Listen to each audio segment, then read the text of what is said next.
Bom dia, meu nome é Elizabeth Pacheco Batista Fontes, sou professora da Universidade Federal de Viçosa, cujo laboratório está localizado no Instituto Nacional de Ciência, Tecnologia e Interações Planta Praga, ocupa o segundo andar e o subsolo deste instituto, e o nosso interesse em pesquisa está relacionado com a elucidação de interações moleculares entre plantas e seu meio biótico, como, por exemplo, fungo, patógeno de uma maneira geral, vírus, e abiótico, como, por exemplo, contra a seca e altas temperaturas. Essa linha de pesquisa tem sido financiada pela FAPEMIG desde agosto de 2015 e conta com a parceria da EPAMIG, em nome do Dr. Roberto Fontes, da Embrapa Sinergia, em nome dos professores Francisco Aragão e Maria de Fátima, da Embrapa Hortaliças, em nome da professora Alice Nagata, e também conta com parceria de professores do Departamento de Bioquímica e Biologia Celular da Universidade Federal de Viçosa, como, por exemplo, o professor Max, o professor Pedro, o professor Humberto e o técnico, o doutor Vigílio Loriato.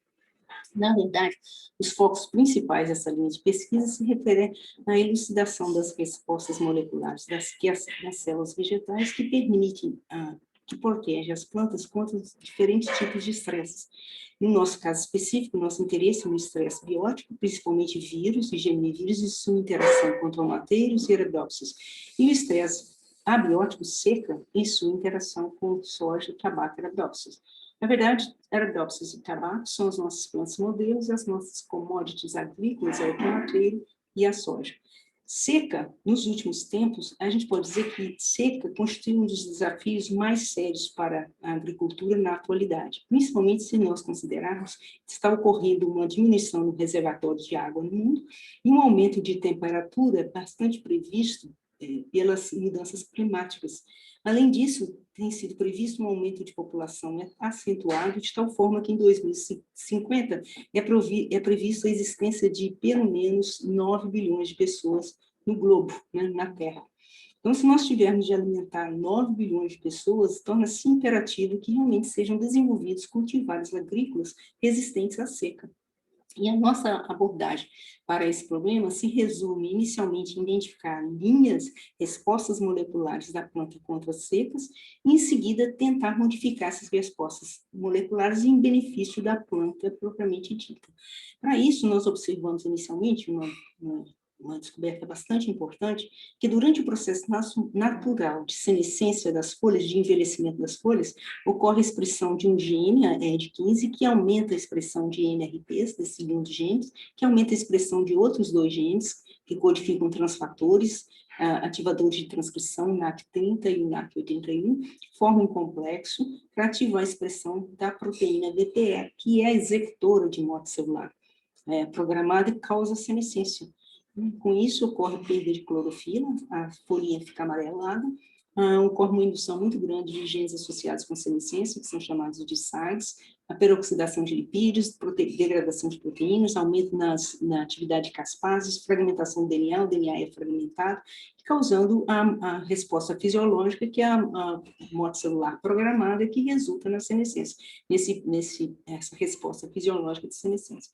Importantemente, o que nós descobrimos primeiro é que a seca, ela realmente acelera essa via de sinalização, acelera a expressão desses genes. Isso aqui nada mais é a expressão desses genes e, como consequência, acelera a senescência. E para mostrar que realmente essa via é importante de senescência, nós overexpressamos, modificamos o genoma da soja para superexpressar esse gene NAC81 nessa linhagem. E a superexpressão do gene NAC81 naturalmente acelerou a senescência em linhagens de soja quando comparado com as linhagens não transformadas, as linhagens normais, as linhagens de controle.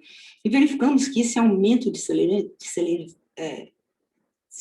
senescência em condições normais, pela superexpressão de NAC81, causava a essas plantas transgênicas maior suscetibilidade à seca.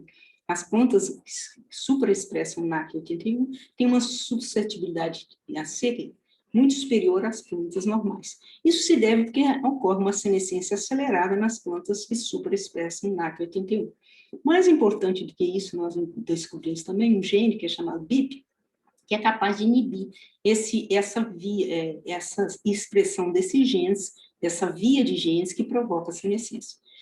O que nós fizemos foi modificar também o genoma da soja, superexpressão do gene BIP, de tal forma que a superexpressão do gene BIP, ou a inibição dessa via que provoca senescência em condições de seca, promoveu maior tolerância da planta à seca.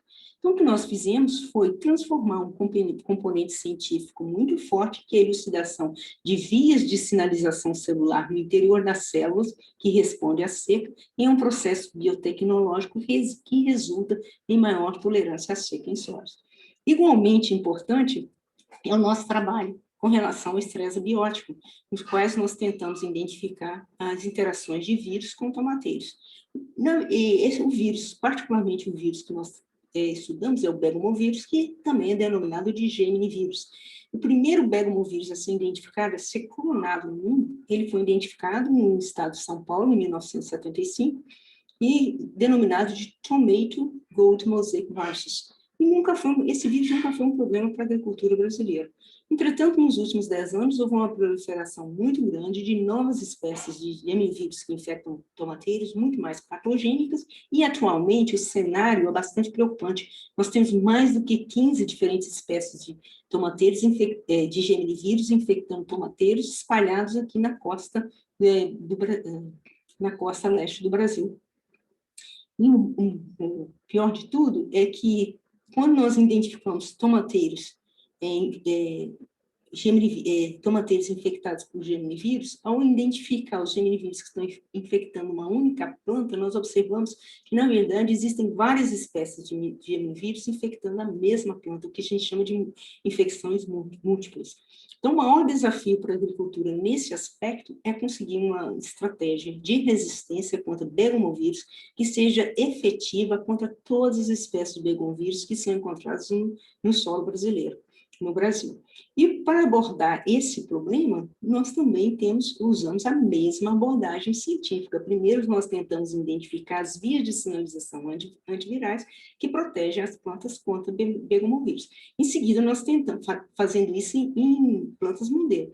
Em seguida, nós transferimos esse conhecimento para os cultivares agrícolas, as commodities agrícolas relevantes.